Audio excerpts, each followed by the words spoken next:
Les 6 étapes qui conduiront votre entreprise au succès. C'est la thématique de ce soir. Il y a combien de chefs d'entreprise dans la salle?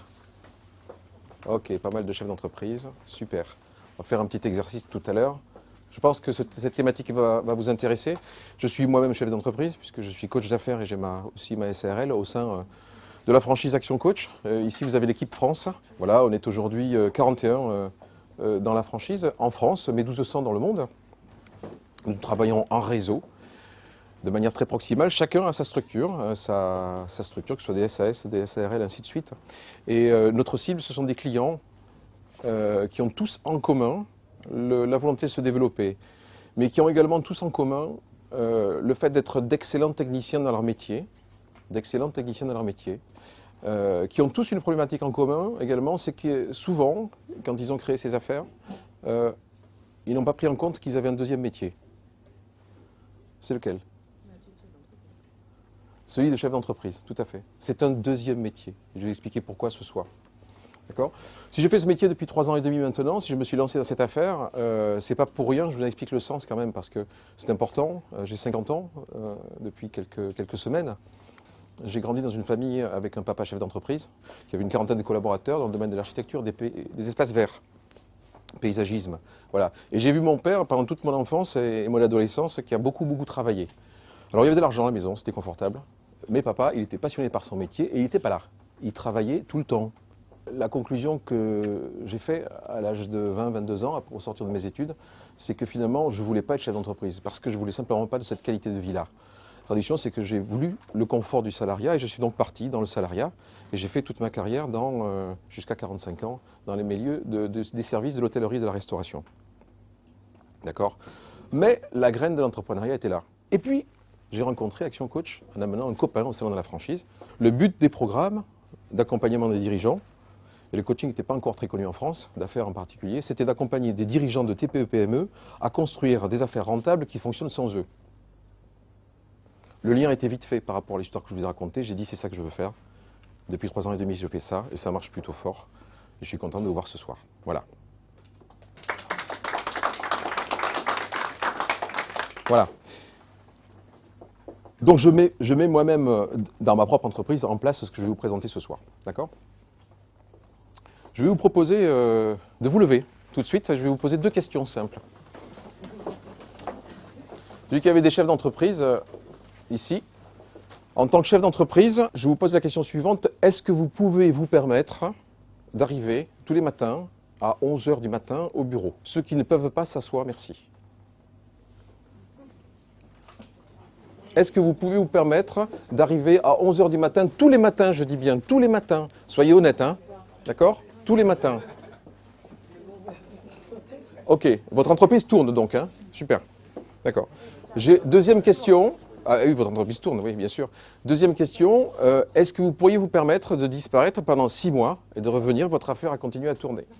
La question de fond, elle est ici. Qui est-ce qui dirige vraiment votre entreprise? Toutes les écoles, toutes nos écoles, quel que soit le niveau des écoles, nous préparent tous à être des salariés. Tous. Toutes les écoles, quelles qu'elles soient, même les polytechniques, nous préparent à être des salariés. Et il se trouve que 87% des salariés en France veulent être indépendants. Et qu'est-ce qui se passe? Il y en a 7% qui font le plongeon et qui partent chez patron, super, j'ai une super idée, je connais bien mon métier, je crée ma boîte. Et c'est tout. Je crée ma boîte. Sur ces 7%, il n'y en a que 2% qui survivent. 2. Pourquoi, d'après vous? Ils avaient dans l'idée, je crée une activité, j'ai plus de patron, c'est génial, et puis je me faire mon petit salaire, tranquille. Voilà. Ils ont l'esprit de salarié, mais ils sont patrons. Donc du coup, ils n'ont plus les avantages du salariat, et ils n'ont pas non plus les avantages d'un patron et d'un vrai patron. On va voir ce que c'est. D'accord? L'échelle d'entrepreneuriat, un employé, en gros, le système de pensée, on parlait de pensée tout à l'heure, il est sur l'idée de gagner de l'argent. Ok, gagner ma vie en travaillant. Je travaille, je fournis du travail, j'ai de l'argent en contrepartie. D'accord? Deuxième niveau, j'en ai marre du salariat, je veux me mettre en indépendance et je me mets à mon compte. Là, l'idée de fond, quand on interviewe les personnes qui sont à leur compte, entre guillemets, c'est je vais gagner mon argent de manière indépendante. Quand je veux passer à l'étape supérieure et que je deviens manager, j'ai décidé d'embaucher et d'utiliser la force des autres, donc des actifs et des personnes pour gagner de l'argent. Ça donne des résultats qui sont souvent moyens, mais qui donnent des résultats. On peut rester à cette étape de pensée dans la vie d'entrepreneur. Il y a une étape supérieure. C'est ce qu'on appelle l'entrepreneur. C'est le but des programmes d'accompagnement, c'est d'accompagner jusque-là. D'accord ? L'entrepreneur, il pense comment ? C'est faire fructifier mes bénéfices. L'obsession de l'entrepreneur, du véritable entrepreneur, c'est pas de faire fonctionner sa boîte, c'est de faire fructifier ce que l'entreprise va rapporter. Et pour ça, il va se consacrer à la construction de son affaire. On va voir comment. Mais il y a une étape supplémentaire, une fois qu'on a fait ça. Quand on a de l'argent, on devient potentiellement investisseur. D'accord ? Et là, l'idée, c'est de faire fructifier des fonds. C'est une autre idée, une autre façon de penser son activité. On est très loin du premier niveau. D'accord ? Dans notre approche du coaching d'affaires, ce qu'on va commencer à faire avec les dirigeants, avant de rentrer dans la méthode, avant toute chose, on va travailler sur ce qu'on appelle l'alignement. Qu'est-ce que tu veux réussir à avoir dans ta vie personnelle et ensuite dans ta vie professionnelle ? D'accord ? C'est le premier G. Et ensuite, on va définir qu'est-ce qu'il y a lieu de devenir, qu'est-ce qu'il y a lieu d'apprendre. Je parle bien d'apprendre. Quand je veux passer à un stade supérieur, je suis obligé d'apprendre. Je suis obligé d'apprendre. Sinon, il se passe quoi ? On redescend, on souffre, on a la crispation, on pense qu'il faut qu'on fasse encore plus et qu'on travaille encore plus pour y arriver, reproduire à l'infini avec toujours plus d'énergie, mais comme je n'ai pas appris, j'obtiens toujours les mêmes résultats. L'idée, c'est de transformer sa façon de penser en apprenant tout simplement. Deuxième concept, on est toujours sur les concepts généraux. Alors certains le connaissent ici, hein. Certains le rabâchent et le rabâchent en permanence. D'accord ? On est sur les modes de pensée. On est sur les modes de pensée. Est-ce que tout le monde est satisfait de ces résultats aujourd'hui ? Il y en a ? Ok. Merci. Pour ceux qui ne sont pas satisfaits, quelles en sont les raisons ? Est-ce qu'il y en a certains qui veulent se jeter à l'eau et donner des raisons ? Pourquoi vos résultats ne sont pas à la hauteur de ce que vous pourriez espérer ? On ne travaille pas assez ? D'accord. Pas assez d'énergie, c'est ça ? Pas assez de temps. D'accord. Pas assez de temps. D'accord. D'autres raisons ? C'est la crise. Waouh. La crise, ouais. Il y a deux façons de se positionner dans la vie, mais par rapport à la position de chef d'entreprise, qui est une position à risque, soit je me mets, j'y arrive pas, et je me mets dans la position de, c'est la responsabilité des autres, la faute des autres, c'est la crise, c'est les fournisseurs, c'est les collaborateurs, c'est les associés, enfin, des raisons, il y en a plein. On a tous plus ou moins la capacité à passer dessous ou dessus. Une des clés, en tous les cas, sur lesquelles nous travaillons, avec le dirigeant, c'est de faire en sorte qu'il soit systématiquement, toujours, et qu'il ait ce réflexe-là, repositionné au-dessus de la ligne, toujours. Vous êtes venu pourquoi ce soir ? Pourquoi vous êtes ici ce soir ? Pour réapprendre les bases. Pour réapprendre des bases ? Ok, pour quelle raison ? Développer la société. Pour développer la société. Quel intérêt de développer la société ? L'envie d'avancer. L'envie d'avancer vers quoi ? Vers le succès ? C'est quoi le succès ? Gagner plus d'argent. Gagner plus d'argent, pourquoi faire ? On dépense Pour améliorer ta vie, oui, c'est ça que j'attendais. Pour améliorer ta vie, bravo. D'accord. Le moteur, on est dans le pourquoi là. C'est la proposition que je vous fais. Vous pouvez ne pas être d'accord. Vous pouvez ne pas être d'accord. À quel moment, quel est d'abord le niveau de vie, la qualité de vie que vous souhaitez avoir ? Si je pose la question ici, à bulletin secret, je vais avoir autant de réponses qu'il y a de personnes. Des réponses très floues, des réponses plus précises. A priori, cette réponse doit convenir à tout le monde. Ce qu'on cherche, le petit moteur intérieur qui fait que tous les matins, on se réveille, souvent à un moment donné de la vie en mode automatique, et qu'on va travailler, rencontrer des clients, venir dans une soirée, essayer de progresser, rencontrer des gens, faire du networking, peu importe quoi. C'est parce qu'on est tous à la recherche d'une certaine qualité de vie. Nous aidons en tous les cas les dirigeants à faire ce travail au préalable avant de démarrer les programmes, de toute façon. Quelle est la qualité de vie que tu veux? Et à partir de là, on va définir quel est le niveau de résultat que tu dois pouvoir obtenir pour ça. Résultat qualitatif et quanti. Hein. Bien entendu, tout ça, ça dépend complètement de la qualité des actions qui va mener ou pas. Il y a plein de gens, j'en rencontre, qui sont en face de murs. Ils les voient arriver, mais ils ne prennent pas de décision en termes d'action.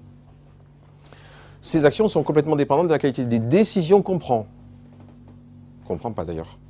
Et là, le coach intervient pour, en l'occurrence, dans le cadre du programme, pour leur faire prendre les décisions. Une fois qu'on a pesé le pour et le contre, et surtout qu'on a aligné la pertinence de la contribution de l'activité professionnelle par rapport à la qualité de vie qu'on veut. D'accord? Cette qualité de décision, elle dépend complètement de la qualité des questions qu'on pose et l'outil du coach, voilà, c'est l'équivalent de l'outil bien connu chez les agriculteurs, hein. Les agriculteurs, ils utilisent la charrue. Et l'équivalent de la charrue pour le coach, c'est la question. Le coach pose des questions. Pas ce soir, mais j'en pose quelques-unes. Mais principalement, le coach, par rapport au conseil, pose principalement des questions. Des questions qui peuvent déranger, bousculer, mais qui doivent permettre aux personnes de se mettre en situation de oui, je prends des décisions. D'accord?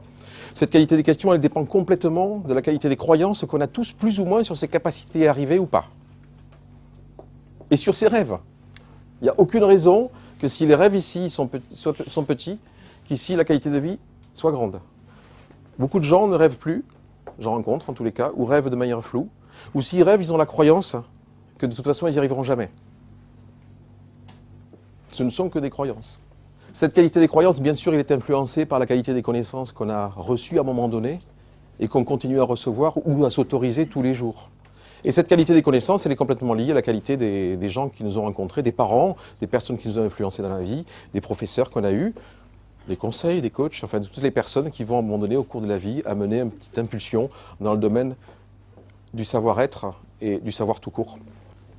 Je vais vous proposer une définition simple ici, mais dont chaque mot a son importance et qui doivent constituer, selon moi, selon nous et par rapport à l'histoire que je vous ai racontée au début, le point de mire, l'obsession quasiment de tout chef d'entreprise qui veut se développer. Une entreprise, c'est une activité, d'accord? On vous propose ici qu'elle soit commerciale, elle a une dimension commerciale, toujours. Elle est systématiquement rentable, ça ne se discute même pas. Ça se discute même pas. Et elle doit fonctionner sans son patron. Ça doit être l'obsession du dirigeant. C'est ce qu'on propose ici. Et de travailler progressivement, d'abord 5% du temps, puis 10%, jusqu'à 90% de son temps sur l'entreprise et non pas dans. S'il n'a pas ce focus-là, il est condamné à travailler dans sa boîte tout le temps et de se créer ce qu'on appelle un job. Juste au faire bouquet. Comment on fait ça? D'abord, la création commence par l'idée, au départ. J'imagine et je vois, je visualise ce que ma construction, mon œuvre va être dans l'absolu. Et normalement, ça me plaît, parce qu'après, je me mets à planifier, à faire des plans, des projets, faisabilité. Et le troisième stade, c'est la création. Je commence à mettre en place les bases, construire les fondations et puis la bâtir. Mais avant, je l'imagine. Avez-vous imaginé, où en êtes-vous de comment vous avez imaginé votre entreprise au moment où vous allez la vendre? Posez-vous cette question. Si vous vous êtes posé la question jusqu'à maintenant de dire « je crée une activité qui me permet de me rémunérer », c'est un choix, mais qui doit être éclairé. Parce qu'il y a de fortes chances que vous restiez salarié de votre propre activité jusqu'à la fin de vos jours, si c'est que ça.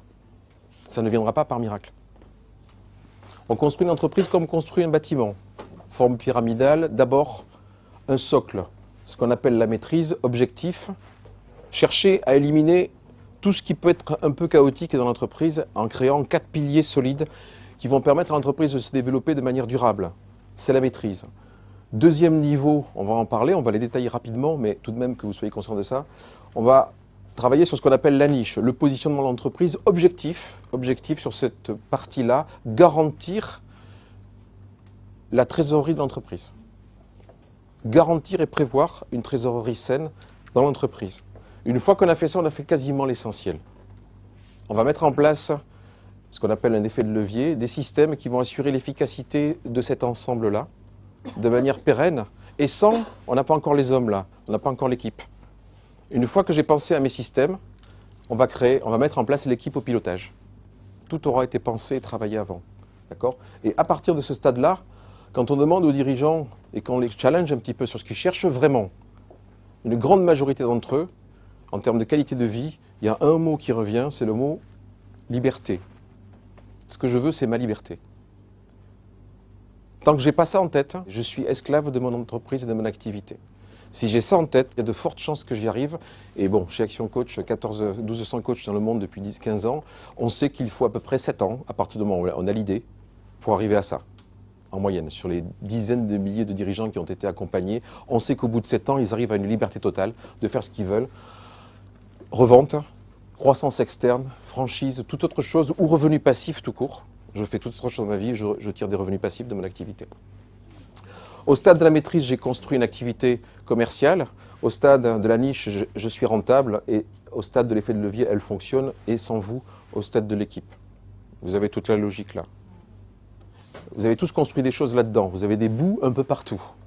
Mais ces bouts ne sont pas forcément reliés les uns aux autres et ça crée de la souffrance et de l'incohérence souvent parce que tout n'a pas été vu comme ça, de manière logique et cohérente. Donc à partir de là, on va regarder au niveau de maîtrise, c'est ce qu'il y a de plus important. 4 étapes. L'idée, c'est de prendre le contrôle des ressources. Quelles sont les ressources dont dispose l'entreprise? Le capital, les finances, d'accord, l'argent. Deuxième ressource. Comment? Les compétences, c'est le métier, d'accord. Troisième ressource, importante, la plus rare qui existe. Qu'est-ce qui a été dit ici? Le temps. Le temps, c'est la ressource la plus rare qui puisse exister sur cette terre et qui est absolument pas renouvelable, contrairement à l'argent. D'accord? Le temps. Comment je mets le temps sous contrôle? Et la quatrième dimension qui est souvent oubliée, et c'est celle qui fait que les entreprises dont je parlais tout à l'heure n'évoluent plus ou stagnent. C'est la volonté de croissance avec derrière la maîtrise de la destination. Je sais exactement où je vais et où j'amène mon entreprise.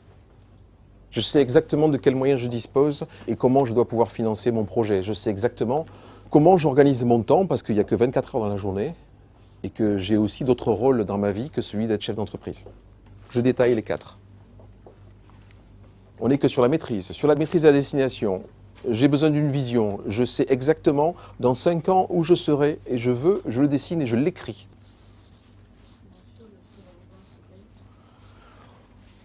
Je rencontre pas mal de chefs d'entreprise, mais moi-même j'étais dans cette dimension-là. On a tous rêvé, j'imagine. Si on rêve plus, il se passe quoi?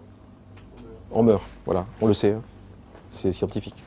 Il y a les rêves. Et puis, il y a les actions qu'on est amené à faire toute notre vie. Les actions dans notre vie personnelle, les actions dans notre vie professionnelle, ainsi de suite. Le problème, c'est qu'on rencontre souvent des gens qui sont dans l'action, ils travaillent beaucoup, ils font beaucoup d'activités, beaucoup de choses, ils rencontrent plein de gens, ils font plein de trucs, ils sont dans le faire. Je fais plein de choses. Et puis j'ai des rêves quelque part qui se baladent dans ma tête, que je n'ai pas forcément écrit, que je n'ai pas forcément partagé, sur lesquels j'ai quelques croyances. Ouais, ce serait super, peut-être un jour si je gagne l'auto, ou des choses comme ça. Ok. Il y a l'action et les rêves. Le problème, c'est que ça ne marche pas. Il manque 2 étapes entre les deux. Il y a 2 dimensions là. C'est ce qu'on appelle la courroie de transmission qui va permettre de réaliser vraiment ces rêves. 2 dimensions, il manque. Je vous demande lesquelles. Ah, joli. Je fais un plan et je me fixe des objectifs. Il n'y a aucune raison, mais vraiment aucune raison, à partir du moment où vous avez fait ça, que vous n'y arrivez pas. Aucune raison. Vraiment aucune. Aucune. Vous avez la courroie de transmission idéale. Je vous propose, aujourd'hui, par rapport à vos entreprises, de mettre un niveau, allez, une note sur 10. Vous en êtes tout de vos rêves sur 10. Faites le calcul. Vous êtes tout de vos objectifs par rapport à ces rêves. Sur 10. Pareil ici, pareil là.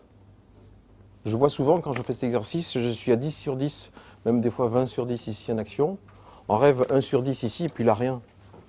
Il ne peut rien se passer. Si, du burn-out. Je m'épuise. C'est intéressant cet exercice pour la bonne et simple raison que vous savez qu'on est tous équipés d'un truc à la base quand on est dans le cerveau qui s'appelle le système d'activation réticulaire, vous voyez. C'est un filtre qu'on a tous au niveau du cerveau qui nous permet de commander nos actes et nos pensées. Par exemple, si vous vous fixez un objectif, alors voilà, je vais donner un exemple, ça parlera plus, des femmes enceintes qui me disent « Ah, je suis enceinte, depuis je vois des femmes enceintes partout. J'ai acheté une voiture ancienne, qu'est-ce qu'elle m'avait dit? C'était une Renault 8 Gordini, un client qui me dit « J'ai acheté ça, j'en rêvais depuis que j'étais gamin. Voilà, depuis j'en vois partout. » Étonnant. C'est ce filtre qui fait que pendant que je vous parle, je n'entends pas du tout, maintenant je l'entends parce que j'en parle, la clim qui fonctionne à côté ou le chauffage, je ne sais pas ce que c'est, mais je ne l'entendais pas jusqu'à maintenant. C'est un truc absolument incroyable qui fait que si vos objectifs sont clairement travaillés en fonction de vos rêves, il n'y a plus rien à faire, il faut laisser faire. Vous allez vous diriger de toute façon, imperturbablement, vers ces objectifs-là. Il suffit de le savoir. Après, on s'en sert, on ne s'en sert pas, mais c'est un GPS. Juste une petite étude qui a été menée par l'Institut Gallup, qui est un des plus gros instituts de sondage américains, qui a mené une étude pendant plusieurs années, une étude sur 13 000 entreprises, TPE, PME aux États-Unis. Ils ont posé tout un tas de questions. Il y a un enseignement qui est sorti en particulier, c'est que seulement 3% des entreprises, tous secteurs confondus, posent des objectifs et les partagent avec leurs collaborateurs, ou leurs associés, ou leurs fournisseurs, et ainsi de suite. Seulement 3%. Ce qui est absolument étonnant, c'est quand il y a une corrélation entre les résultats et la valeur ajoutée produite et le fait d'avoir pu partager ces objectifs. 98% de la richesse produite est produite par les 3% d'entreprises qui ont des objectifs clairs et partagés. Toutes les entreprises, 27% ont des objectifs juste verbaux, dans la tête du dirigeant, absolument pas partagés, et 70% n'ont ni plan ni objectif. Ni plan, ni objectif. Étonné qu'il faut bosser pour arriver à un résultat. La maîtrise des finances. 4 domaines. Est-ce que vous connaissez votre point mort? À quoi ça sert de connaître son point mort? À ne pas mourir. Waouh. Et à contrario, à vivre. Est-ce que vous avez le contrôle de vos marges? Est-ce que vous avez un système de suivi budgétaire? Un reporting? Un système qui vous permet de régulièrement regarder ces chiffres-là? Et quelques indicateurs clés qui vous permettent de dire oui, je suis sur la bonne route pour arriver au projet, à mon projet. Est-ce que vous avez ça? À minima, c'est ce qu'on va mettre en place dans l'entreprise. L'idée, c'est de pouvoir piloter. Le maître mot, c'est de dire on ne peut améliorer que ce qu'on mesure. On le fait là en termes de finances. Deuxième élément, maîtrise du temps. 3 dimensions clés, votre temps personnel. Vous avez tous des rôles divers. Vous êtes fils ou fille de quelqu'un, vous avez peut-être des enfants, vous avez des amis, vous êtes peut-être dans des milieux associatifs, sportifs ou toute autre chose. Quel temps vous consacrez à ça? Vous êtes en plus chef d'entreprise et puis commercial, et puis peut-être vous êtes ingénieur de votre propre projet, vous êtes aussi manager, vous êtes contribuable, vous avez plein de rôles. Où sont positionnés ces rôles-là dans votre agenda? Est-ce que vous l'avez fait? Est-ce que c'est planifié, oui ou non? Une fois que j'ai fait ça, c'est les 3 leviers ici pour maîtriser le temps, il n'y en a pas d'autres. Est-ce que je planifie? Excellente manière de gagner beaucoup de temps et de prendre le contrôle de son temps. Je planifie. Parce que de toute façon, un agenda, à partir du moment où il n'est pas planifié, il n'est pas par défaut, il va se remplir de toute façon. Mais c'est les autres qui vont en prendre le pouvoir, qui vont prendre le pouvoir dessus. Vos clients, fournisseurs, collaborateurs, c'est les autres qui prennent le pouvoir, c'est votre temps. Sachez-le. Et le 3e levier, c'est la délégation. Comment je délègue, que ce soit des collaborateurs, des fournisseurs, des amis, des clients, des collègues, des associés. On va regarder tous ces éléments-là. 4e dimension, la maîtrise des opérations, ça c'est mon métier, à minima, à mettre sous contrôle avant de développer les approvisionnements, bien sûr la qualité, la facilité d'achat. Important, c'est pas pour rien qu'Internet se développe si vite. Et le service client. Une fois que j'ai mis la maîtrise sous contrôle, c'est là qu'on va passer le plus de temps tout de même. C'est tout de même là-dessus qu'on va passer le plus de temps. Mais maintenant, il ne nous reste plus que nous mettre en ordre de marche pour aller chercher nos clients. Lesquels? Lesquels clients?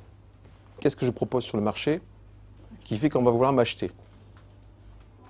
Quel est le critère de choix qui fait que, entre mon entreprise ici et puis mes concurrents, qu'est-ce qui fait que mes clients vont me choisir? Quel est le critère qui fait que je vais choisir cette entreprise, l'entreprise A, B, C ou D? Ils ont tous la même compétence, ils ont des collaborateurs qui sont tous au même niveau, ils ont à peu près les mêmes produits, ils ont, bon, ok, super. C'est quoi les critères de choix qui fait que je vais choisir celle-là ou celle-là? Le prix, c'est tout. L'objectif de cette étape-là, c'est de se positionner. On va faire un travail pour positionner votre offre sur, hors de question de se battre sur les prix. On va avoir une vraie obsession, on ne se bat pas sur les prix. Pourquoi on dit ça? Pour sauver ses marges, pour développer son entreprise telle qu'elle doit être développée, bien sûr. Hors de question, à moins d'être un grand trust international, de nous battre sur les prix. Et pour ça, 2 dimensions. Je dois trouver... Allez, qui est-ce qui a la réponse au PUV, c'est quoi? Proposition unique de Ma proposition unique de vente, c'est bien. C'est quoi une proposition unique de vente? c'est ce qui fait qu'on est unique, justement, qu'on se différencie des concurrents. C'est la différence par rapport aux concurrents, c'est la valeur ajoutée qu'on a sur le marché qui est très spécifique et qui est susceptible de chercher le client, voilà, celui qui veut ça. Il veut ça et que ça. Et il est prêt à payer le prix pour ça. On s'affiche de savoir à quoi il va s'en servir.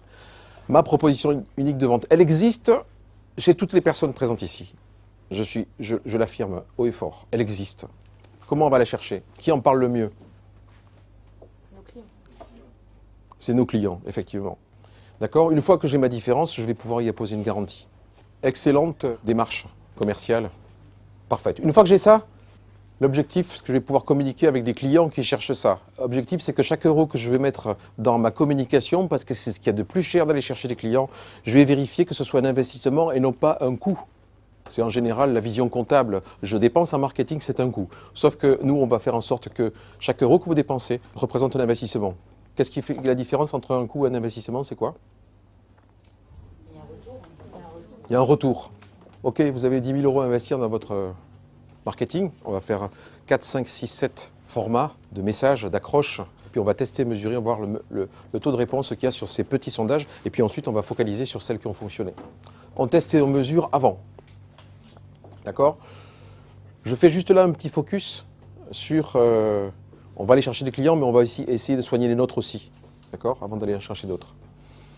Et là, ce qu'on propose ici, c'est qu'à partir du moment où on analyse votre portefeuille client, on va trier les clients en 4 parties A, B, C, D. Dans beaucoup de cas, ce que je rencontre, c'est que quand on trie les clients A, B, C, D, on s'aperçoit que l'énergie de l'entreprise est majoritairement dépensée sur des clients de type D ou C, parce que ce sont des clients, en gros, qui râlent tout le temps, qui sont chronophages, qui ont beaucoup de difficultés à payer.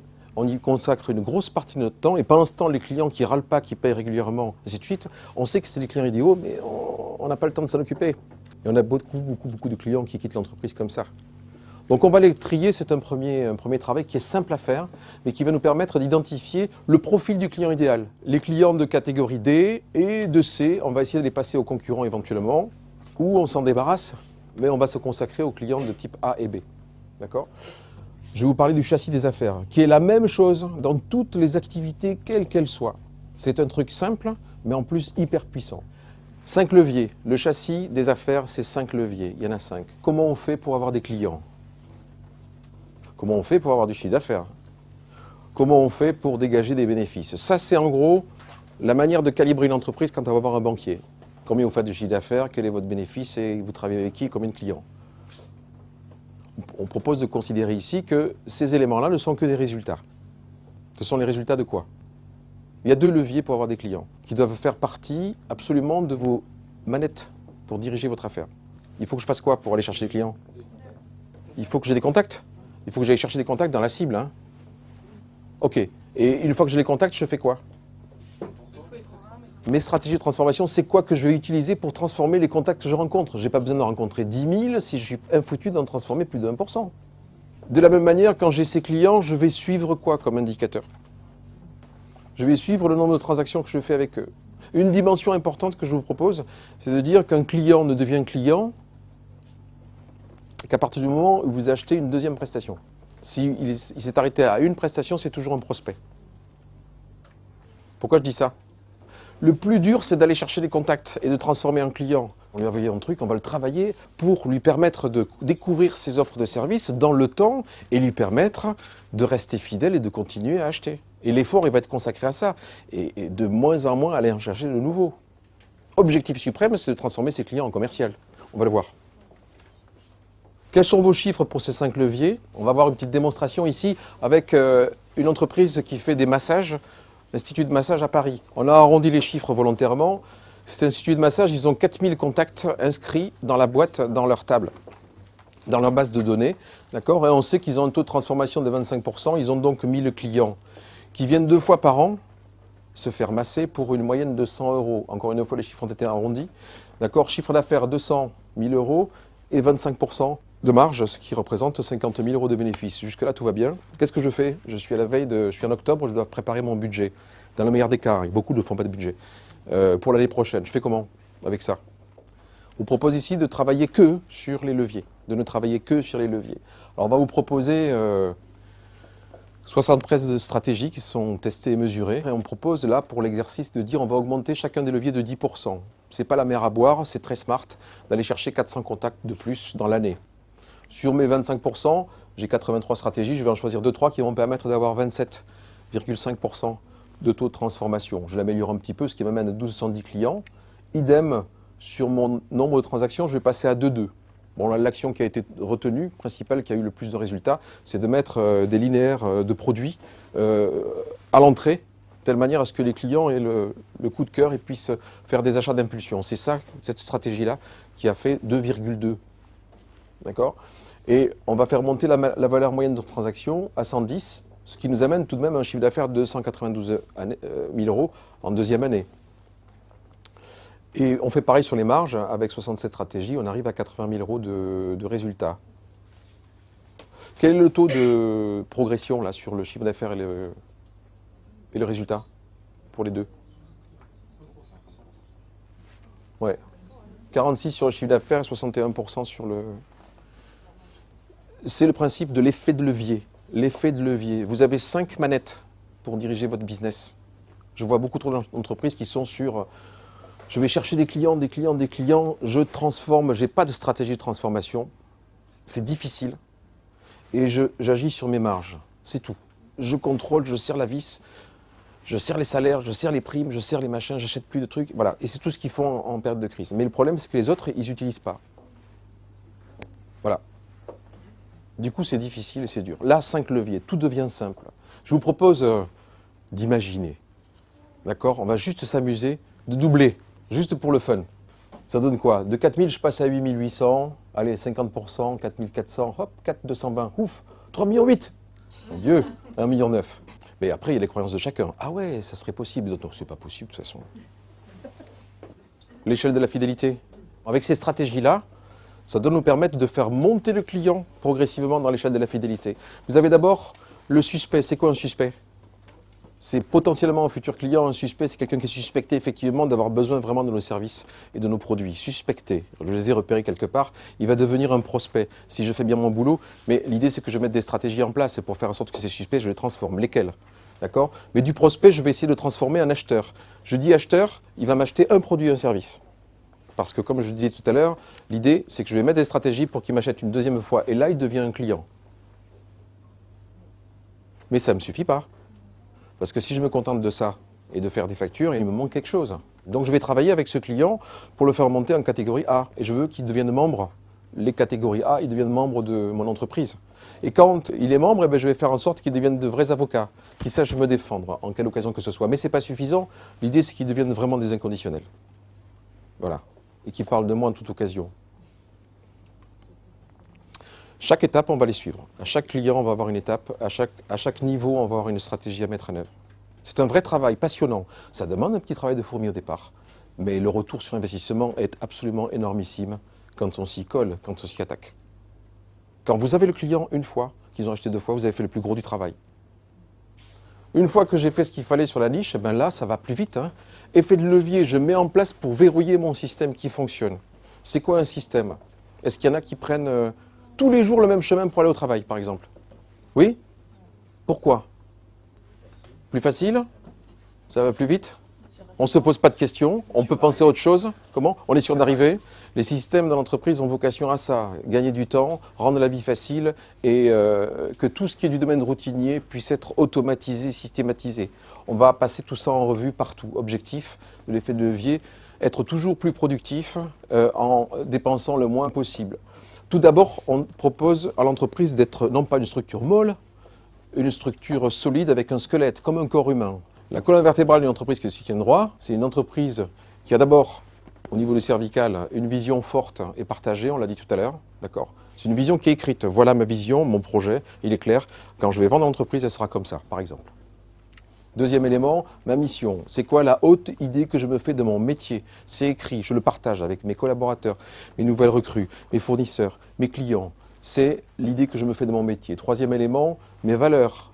Les valeurs sur lesquelles je ne transigerai jamais et qui donnent cette couleur, ce goût à ma prestation. Cette différence même. C'est là-dedans que va prendre racine la PUV. Mais également, c'est là-dedans que va prendre racine, c'est l'ADN de l'entreprise, c'est là-dedans que va prendre racine l'équipe même. Si les valeurs ne sont pas posées, mais il se trouve qu'il y en a quand même.